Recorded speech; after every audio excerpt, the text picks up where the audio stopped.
como sabéis, hay un sociólogo amigo también, Randall Collins, que habla precisamente de aquellos nudos en las redes. Paco es un nudo en la red de relaciones, ¿no?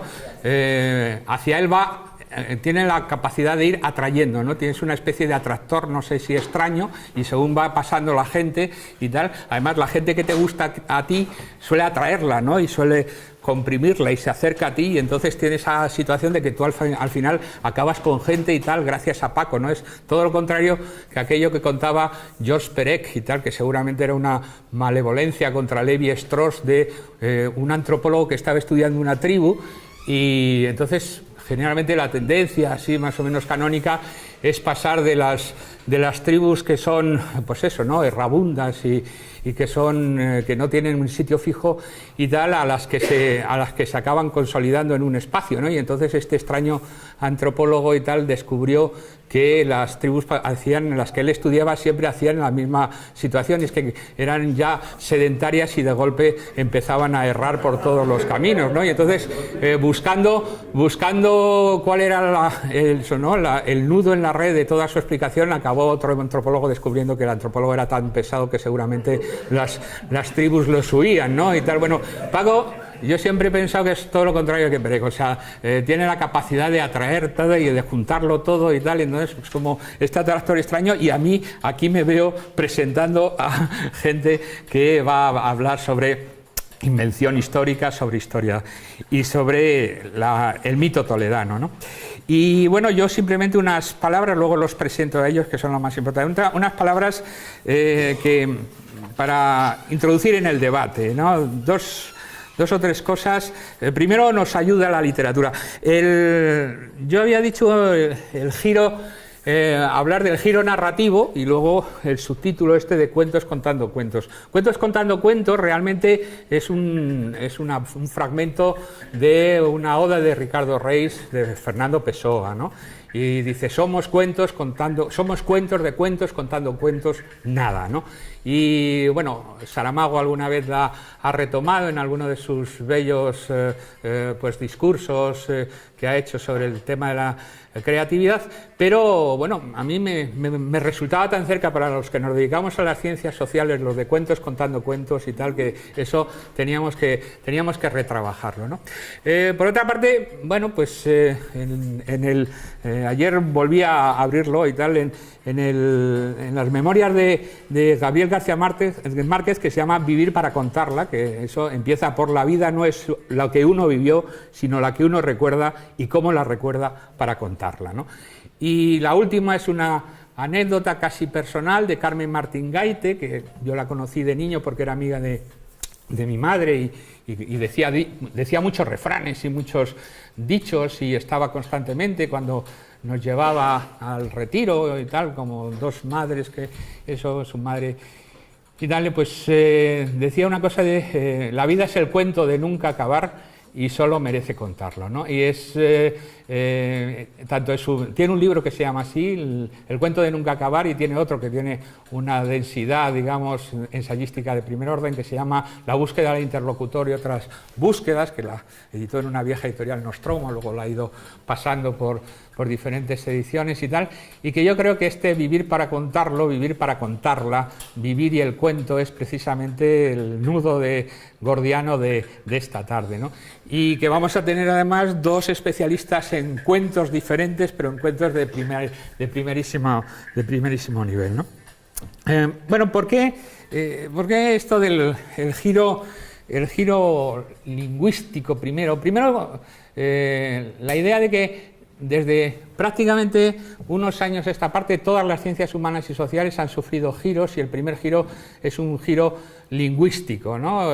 La vieja idea del positivismo decimonónico y de principios del siglo XX de separar hechos y sujetos, de objetos y sujetos, de separar las explicaciones como si fueran fuera de la propia subjetividad de los personajes que lo narran, inmediatamente ha ido quedando, pues digamos que pulverizada por una idea que primero introduce el lenguaje y tenemos el giro lingüístico, descubrimos que no solamente somos entes y por lo tanto la filosofía tiene una línea fundamentalmente ontológica o metafísica y empieza a dar su giro lingüístico y convierte en el tema del lenguaje el tema fundamental de la propia filosofía, ¿no? Nos convierte en, utilizando la bellísima expresión, ¿no?, de Octavio Paz, nos convierte en monos gramáticos, ¿no?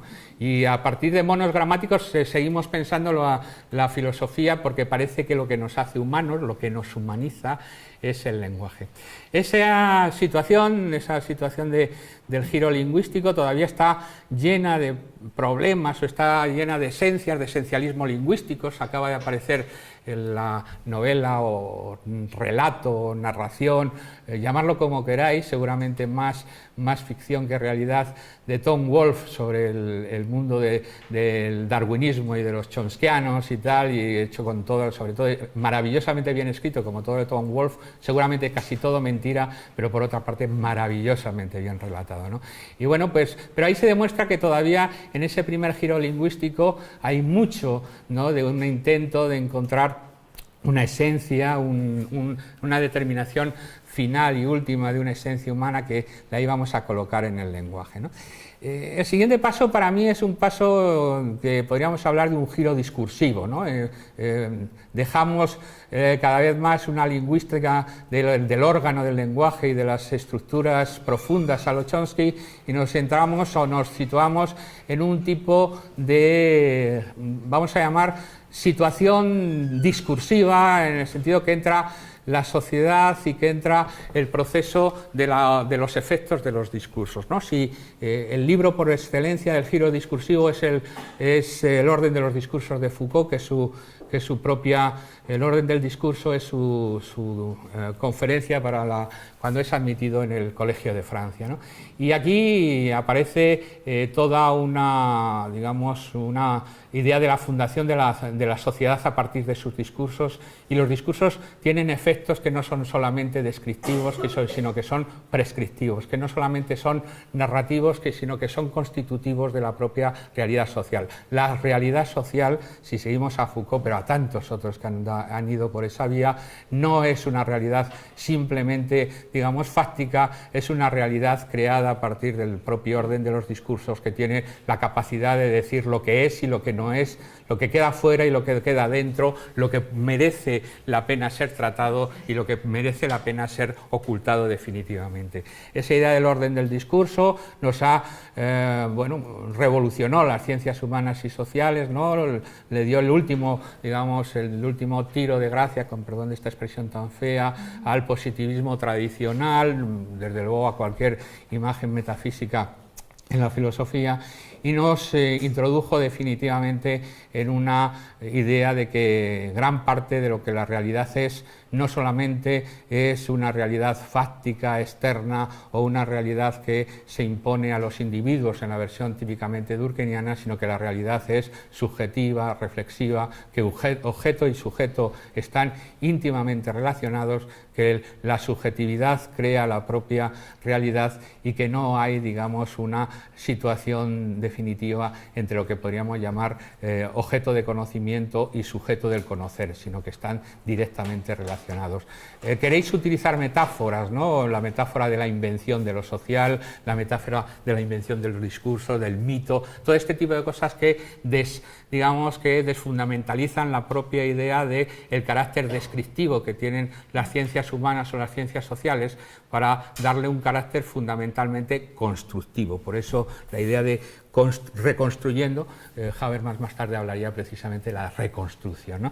Tiempo y narración es el título, además de un volumen maravilloso, realmente son 3 volúmenes, de uno de los más grandes filósofos de la historia del siglo XX, que es Paul Ricoeur, que gracias a él pues le hemos dado al giro hermenéutico un giro realmente también social, ¿no? Bueno, y por esa vía, y ya voy acabando, llegaríamos al tercer nivel, a la desfundamentación social. Si la lingüística nos molestaba, porque todavía la lingüística de características, vamos a llamar saussurianas y tal, tenía una idea del referente que era demasiado objetiva, demasiado objetivista, demasiado externa a la construcción, demasiado fáctica. El último giro es el de esta tarde aquí, el de cuentos contando cuentos, es la idea del giro narrativo, ¿no? La idea del giro narrativo. La idea del giro narrativo, al fin y al cabo, es que ni siquiera necesitamos esa idea de significante-significado, sino ese deslizarse de significantes sobre significantes, esa idea de metarrealidad o de metarrelato que realmente se nos ha construido nuestra propia realidad social. No, este tipo de, digamos, de giro narrativo, yo creo que bueno, pues nos ha traído muy buenas cosas, también muchas exageraciones, ¿no? Desde libros maravillosos como el de Hayden White hasta exageraciones posmodernas a todo uso, pero acabaré con una cosa, y es decir, esta idea de la invención de la realidad no significa que las ciencias sociales hagan ficción, significa que todos inventamos la realidad y tal, y que hay diferentes tipos de géneros de invención de la realidad. El género ficción es un género diferente al género de la monografía histórica, que son géneros que trabajan aquí nuestros compañeros de esta tarde. Bien, ¿qué características, qué sabemos gracias al giro? Que somos relatos, ¿no? El tema del relato ahora se ha convertido en un... Eso, cuando me pidió, como no Paco, título, y dije lo del cuento contando los cuentos, rápidamente Teresa me escribió y dale un WhatsApp, término que odio, ¿no? Hasta más no poder, ¿no? Y tal, pero con un poema de León Felipe, aquello de nos han dormido con todos los cuentos y tal. La propia idea, también lo sé por Carmen Martín Gaite, y le molestaba mucho la expresión esta de vivir del cuento, ¿no? Y tal, porque cada vez que utilizamos la palabra cuento, siempre hay algo despectivo en ella, ¿no? Frente a la idea de la realidad, lo descriptivo, lo objetivo, etcétera. Y cuento, vivir del cuento, es la expresión más, digamos, más despectiva que puede hacerse, se suele hacer de todos aquellos que no son productivos, ¿no? El marxismo completo es un canto del trabajo productivo, ¿no? Aquel que produce plusvalía, ¿no? Que es productivo, productivista, ¿no? Y sin embargo, nosotros, todos aquí presentes y tal, casi todos los aquí presentes, literalmente vivimos del cuento. Y en ese sentido, porque todos los docentes, etcétera, etcétera, vivimos del cuento, ¿no? Bien, ¿qué hace el relato? ¿Qué tiene el relato? ¿Qué es el relato? ¿No? Y tal, esta idea de como así a lo Humberto Eco, de conjunto estructurado de signos que tiene un fin pragmático, ¿no? El relato quiere hacer algo, y hablamos al final de la pragmática. Bueno, pues dejadme simplemente que hable de las 3 reglas del relato, ¿no? Que está muy, muy ligado también a la propia idea de Paul Ricoeur, ¿no? Los 3 efectos del relato, esta idea de introducir la subjetividad del actor y la subjetividad del propio autor en la propia realidad, ¿no? Primero hay un efecto que es el efecto típicamente de estructuración o el efecto de generación de sentido. Si no hubiera relato no podría haber ni siquiera imagen misma de la realidad, porque la realidad sería informe, imposible de describir, y el efecto de sentido, ese efecto estructural del relato, es la que hace comprensible la realidad misma, ¿no? Paul Ricoeur maneja la idea además de la metáfora viva, otro de sus libros maravillosos, ¿no? Y esa primera creación del relato es una construcción metafórica, y por lo tanto estamos fundamentalmente atribuyendo sentido a base de metáforas, ¿no? Si nosotros buscamos metáforas de la realidad actual frente a la idea del objetivismo y el descriptivismo reinante, de las ciencias y de las letras y las narraciones, agujero negro es una metáfora total. Lo que describen y lo que trabajan todos aquellos físicos que han trabajado con los agujeros negros, ni es un agujero ni es negro. Y gracias a que hay una cosa que se llama agujero negro, que es una creación metafórica, nosotros interaccionamos socialmente con esa idea del agujero negro, ¿no? La capacidad de la metáfora está lleno. En ciencias sociales trabajamos constantemente con metáforas. Las clases altas no es que sean clases de gente muy alta, las clases bajas, ¿no? Las metáforas a lo Lakoff, ¿no? Este conjunto de metáforas de distancia, de cercanía, de proximidad, etcétera, es nuestra propia capacidad creativa. Si no hubiera Si el lenguaje solamente tuviera una función puramente referencial, no tendría ninguna capacidad creativa y por lo tanto su efecto de sentido sería nulo, ¿no? Sería una idea de una pura repetición, ¿no? El segundo tema es el tema de la selección o los efectos de la selección, ¿no? El cherry picking, ¿no? El coger cerezas, ¿no? Toda narración pues capta una parte de hechos para narrar y para reinterpretar y para rearticular y desprecia otras por una situación que es imposible y tal, ser lo que Richard Rorty, el gran filósofo pragmatista, llama ser el espejo de la naturaleza. No hay ninguna descripción que pueda ser tan compleja ni tan vamos a decir, arbórea como la propia realidad que trata de describir, ¿no? Para utilizar la fórmula borgiana del mapa y tal, los sabios y tal, aunque el mundo positivista y descriptivista de la ciencia lo quiera decir, nunca hay un mapa 1-1. Todo mapa es un mapa con escala, y cuando hay un mapa con escala hay un problema de selección y hay un problema de aproximación. Por lo tanto, no existe lo que podríamos llamar un proceso puro de espejo de la naturaleza. La filosofía no es el espejo de la naturaleza, como decía Rorty, pero ninguna descripción puede ser el espejo de los que describe. El tercer efecto, y voy acabando, es la idea de la perspectiva o del Slavoj Žižek, ¿no? El filósofo, si es que es filósofo, ¿no? Esloveno y tal, habla con muchísima belleza del error de paralaje, ¿no? La idea del error de paralaje, siempre narramos desde una posición y siempre desde esa posición hay paralajes, es decir, hay no visiones desde la otra, es decir, toda narración es parcial, por definición, toda historia de Toledo es una historia de Toledo, porque no hay la historia de Toledo, es imposible la historia de Toledo, y por lo tanto hay paralajes. En este libro hay maravillas de la historia de Toledo y hay otras muchas que no se pueden, porque definitivamente el sujeto que narra no puede narrar toda la realidad, y una vez que toma posición desde un lugar, deja sin narrar otros lugares, ¿no? Es este efecto paralaje, este efecto de perspectiva que me parece fundamental en los relatos. Y con esto acabo y voy a presentar a mis compañeros, ¿no? Creo que hemos hecho una larga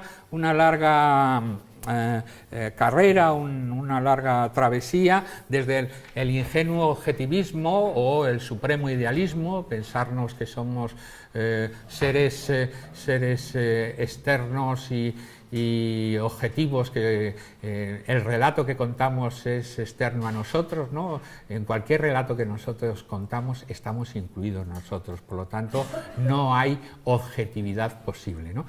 Citamos a Bergamín en aquello que tanto le gustaba a Jesús Ibáñez, de que si yo fuera objeto sería objetivo, es decir, mesa, tabla, cámara, pero que como soy sujeto, soy por definición subjetivo. Hemos descubierto el valor de la subjetividad.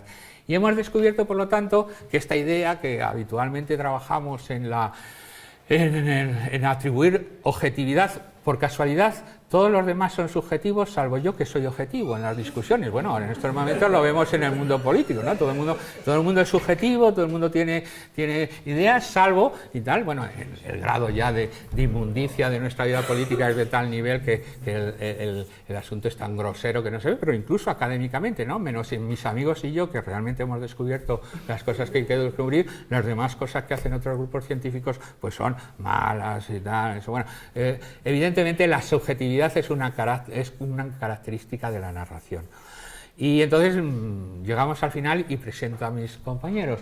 Entonces es imposible la objetividad en la narración histórica, solamente es subjetividad es signo de capricho, subjetividad es signo de que vale todo, ¿no? La fórmula feyeraberiana por moderna y no. Bueno, la única manera de construir una objetividad social es precisamente una intersubjetividad en diálogo, es decir, la única objetividad posible es una intersubjetividad que, como siempre, es parcial, absolutamente renegociable y absolutamente cambiante. Evidentemente, el objeto exterior al sujeto existe, pero como el objeto no se puede describir solo, no puede jamás ser la propia, digamos, la propia esencia de su explicación, y por lo tanto siempre necesitaremos el sujeto. Y lo que sí tenemos que tener en cuenta entonces que nuestros sistemas de discusión y nuestros sistemas científicos de validación intersubjetiva y de validación cruzada son fundamentales precisamente para alcanzar algo que yo no llamaría esa objetividad externa y absoluta, sino una objetividad concreta y por supuesto localizada, una objetividad que en el fondo es una intersubjetividad, es el resultado de un diálogo, y sabemos entonces que en este diálogo es en el que estamos todos inmiscuidos, y no solo inmiscuidos como científicos, como docentes, etcétera, sino inmiscuidos también como ciudadanos. Y una última cosa, y paso a presentarlos. Entonces,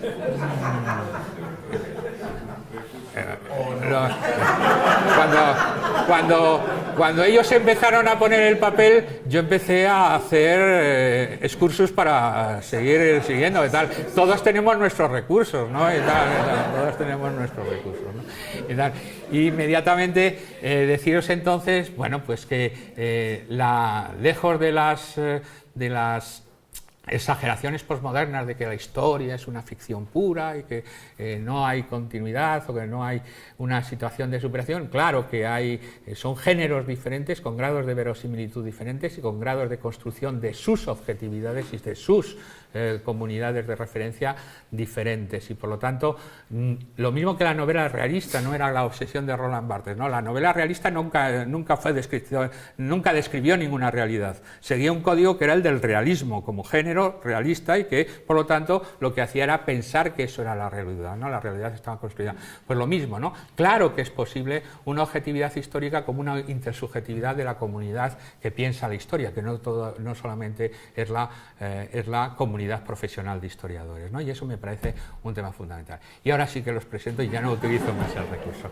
Bueno, vamos a tener la suerte de tener además un debate que a la vez nos sirve para presentación, representación, superrepresentación. De nuevo, toda descripción es una presentación y una representación, ¿no? Del libro de Fernando Martínez Gil, Una historia de Toledo, que está aquí, editado primorosamente y con un cuadernillo de imágenes realmente delicioso.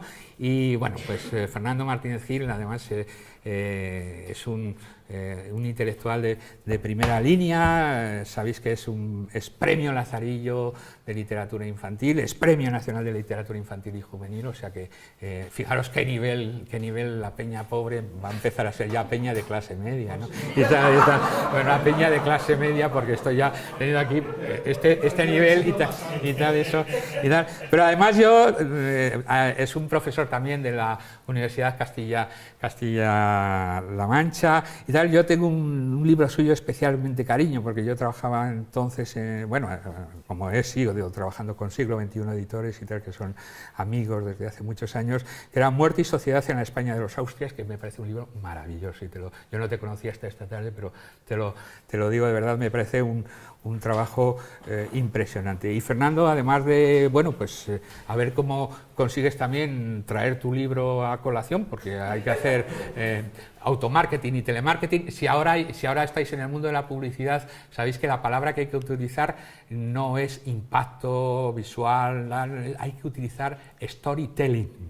Hay que hacer que significa, porque las marcas se han descubierto que inversiones mayores en publicidad convencional no tienen prácticamente ya valor marginal ninguno, porque el mercado publicitario está muy saturado, y lo que hay es que asociarle a cada marca un relato histórico, prácticamente mitológico también, que no necesites que te estén constantemente recortando eso, ¿no? Y además con publicidad pagada, que es muy cara, sino que inmediatamente cuando yo oigo Louis Vuitton, ¿no? Inmediatamente ya genero un relato, ¿no? Relato es París, etcétera y tal. ¿Para qué voy a meter un anuncio más si ya todo el mundo tiene el storytelling, ha hecho storytelling de mi marca, ¿no? Bueno, pues a que haga algo también de storytelling de su libro, ¿no?